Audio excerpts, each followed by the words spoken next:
जी माँ जी आई। इधर आ। अभी तो तुम्हारे बाप ने पैसे नहीं भिजवाए। जी माँ जी अभी उन लोग के पास पैसे नहीं है। पैसे नहीं है।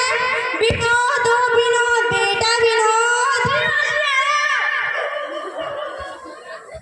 देख तेरी पत्नी की कैसे कैची की तरह जुबान चल रही है। माँ से जुबान लड़ा रही हो। मैंने माँ जी से जुबान नहीं लड़ाई। बेटा लातों की भूत बातों से नहीं मानते। निकल जा मेरे घर से, इस घर में तेरा कोई काम नहीं है। मुझ पे इतना अत्याचार मत करो, मैं कहाँ जाऊंगी, मेरा घर यही तो है। बाहर मत जाओ, मुझे तुम्हारी कोई परवाह नहीं है। पहले जा अपने बाप से दहेज लेकर आ, फिर आ रहा है इस घर में। ठीक है बाबूजी। जा यहाँ से दहेज के पैसे लेके आ। बेटा तुम अकेले आई हो, तुम्हारे साथ दामाद जी नहीं आए। नहीं बापूजी, मम्मी जी ने मुझे घर से निकाल दिया और कहे थे कि दहेज नहीं लाओगी तब तक घर में घुसने नहीं देंगे। वो ऐसा कैसे कर सकते हैं? शादी के वक्त मैंने इतना दहेज दिया था। ये भी तो तुम्हारा ही घर है, ये घर हम बेच दूंगा। नहीं पिताजी, घर बेचने की जरूरत नहीं है और मुझे अब इस घर में जाना भी नहीं है। कोई बात नहीं बेटा, ये भी तो तुम्हारा ही घर है, हम दोनों साथ मिलकर रहेंगे। ठीक है पिताजी।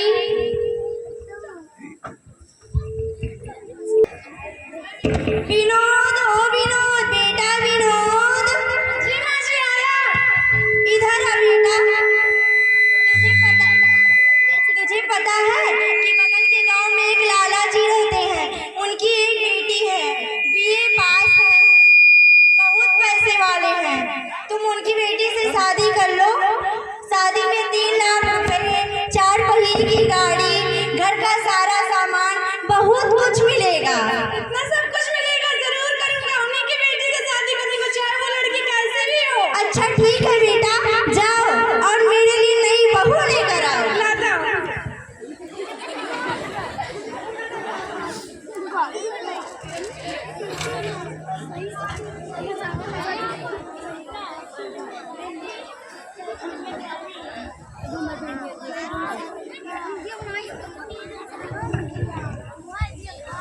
मासी, अरे ओ मासी, आपके लिए बहू ले आया मैं।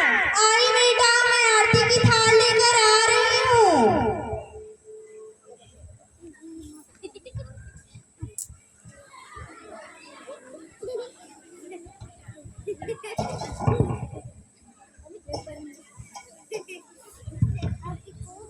मासी के पैर छू।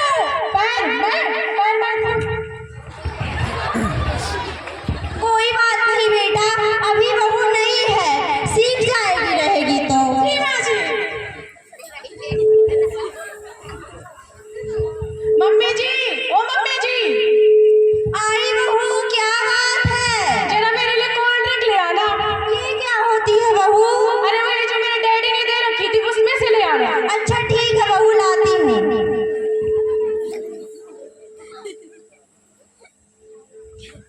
ये लो बहू। अरे मम्मी जी, आपने गॉगल किस तरह लगा के रखा है? ये क्या होती है बहू? हे भगवान, जाहिल गंवार बुड्ढी को भी नहीं पता। अभी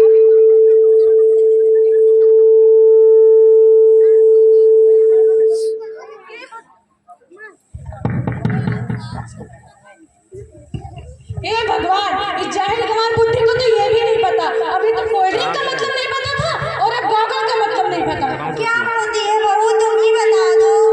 चश्मा होता है इसका मतलब। और किस तरह लगा के रखी है बुड्ढी? किस तरह लगाए बहू? थोड़ा ऐसे लगा के रखो। अच्छा ठीक है बहू, लगा। ओ गॉड, एक भी तरह की अकल नहीं है इस बुड्ढी को।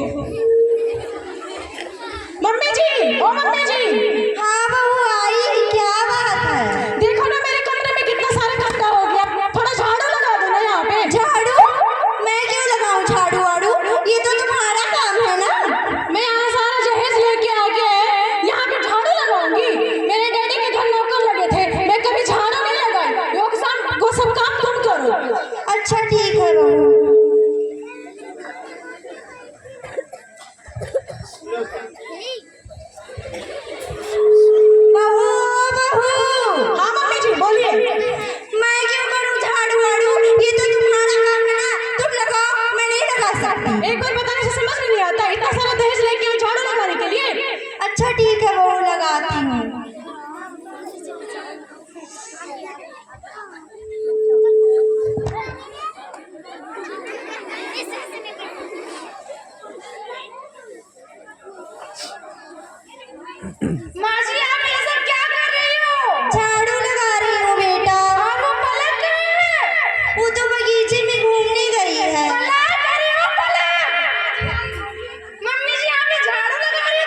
हेलो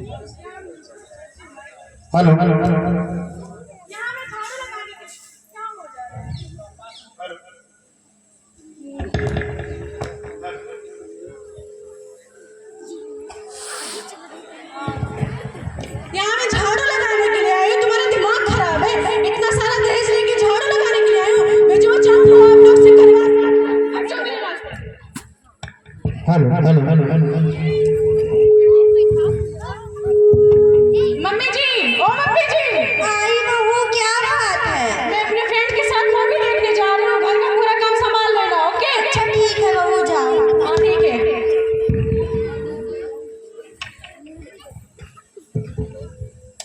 माँ जी, इससे अच्छी तुम मेरी पहली पत्नी थी। तुम बिल्कुल सही कह रहे हो बेटा। कम से कम मुझे घर का पूरा काम तो नहीं करना पड़ता था, लेकिन अब मैं क्या करूं? मेरी तो किस्मत ही खराब है। पर ये सब तो आपका ही कारण हुआ ना, आप अभी पछता रहे हो। मुझे माफ कर दो बेटा, अब मैं जीवन में कभी भी दहेज की बात नहीं करूंगी। मुझे माफ कर दे और मुझे अगर वो नहीं आए तो मैं उसे मना लूंगी।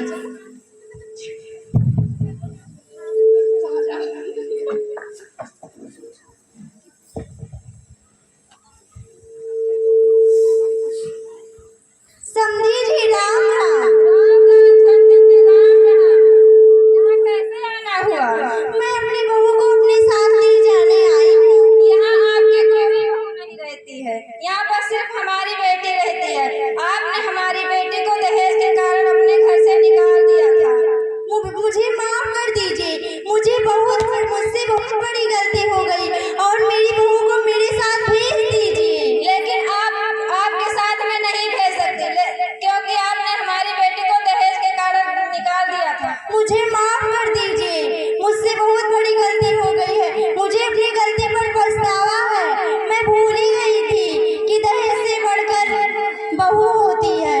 आपने दूसरी शादी कर ली, जब उसने ठुकरा दिया तो हमारे पास लौट कर आई हो समधी जी। मुझे माफ कर दीजिए समधी जी। मेरी बहू को मेरे साथ भेज दीजिए। मैं आपसे हाथ जोड़ती हूँ। ठीक है, अपने बेटी से पूछ कर बताता हूँ। तो फिर ठीक है, आप बहू से बात कीजिए। बेटी, तुम अपने ससुराल जाना चाहती हो? हाँ पिताजी, मैं अपने ससुराल जाना चाहती हूँ क्योंकि मेरा जीवन वहीं कटेगा। ठीक है समधन जी, हमारी बेटी आपके साथ जाने के लिए तैयार है। अगर मैं दोबारा कोई शिकायत नहीं सुनना चाहता हूँ। अगर सुना तो मैं सहन नहीं कर पाऊंगा। मैं